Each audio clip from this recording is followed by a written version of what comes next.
Du 7 au 23 février. Direction maintenant Challans avant de se quitter. Christophe Gouraud fait partie des 9 Français propriétaires d'un aigle royal, un animal avec qui il part régulièrement à la chasse au vol. Une technique qui se pratique aussi, comme vous allez le voir dans ce reportage, avec une buse. Et donc Christophe Gouraud a partagé quelques secrets avec Anthony Jamin. Voici Sally, une buse de Harris provenant du Mexique. Et Salsa, une buse à queue rousse originaire d'Amérique du Nord.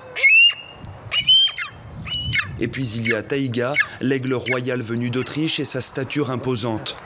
Agile, puissant, rapide, il peut fondre sur des proies 5 à 6 fois plus lourdes que lui en exerçant grâce à ses serres la pression considérable de 280 kg au centimètre carré, comme c'est le cas sur cette vidéo amateur lors d'une chasse au chevreuil. En comparatif, c'est vrai que ce serait un boxeur professionnel avec un jeune enfant en train de boxer.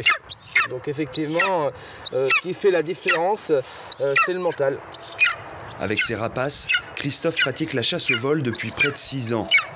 Étant dresseur de chiens d'arrêt, sa grande spécialité, c'est de combiner le chien et le rapace dans la même action de chasse. Aujourd'hui, c'est Sally, une buse de Harris, qui va nous montrer ses talents d'oiseau de proie après la traditionnelle pesée. Il a l'habitude, hop, tout de suite, il sait qu'il va se faire peser. Lui, il vole normalement à 860 grammes. Là, on voit aujourd'hui, il est à 870. Bon, il a 10 grammes de trop. Mais enfin, sur ce type d'oiseau, une buse de Harris, il n'y a pas trop de soucis, quoi. Si je le faisais voler, moi, à 950 grammes, peut-être qu'il aurait moins d'allons à aller à la chasse, tout simplement. Donc, voici Buggy. Cette collaboration entre Buggy et Sally, c'est beaucoup de travail, le rapace craignant naturellement les canidés. Allez, Buggy! Et pourtant, chacun joue un rôle très précis dans la capture d'une proie commune. Le but du chien, là, c'est de trouver un gibier. Donc, il va prendre une émanation.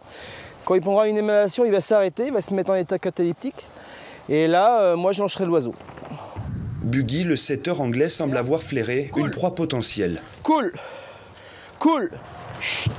La chasse est lancée. Désormais, la buse de Harris n'a plus qu'un objectif, saisir sa proie au vol. Plac. La perdrix est prise. Sally tient entre ses serres un perdreau. Et voilà. Moi, j'ai récupéré la perdrix qu'on va mettre dans le carnier et on va repartir à la chasse. Depuis des siècles, la fauconnerie, c'est un art qui se transmet. Donc, moi, on m'a transmis cet art, les gestes. La fauconnerie, elle a son langage également. Hop, salut!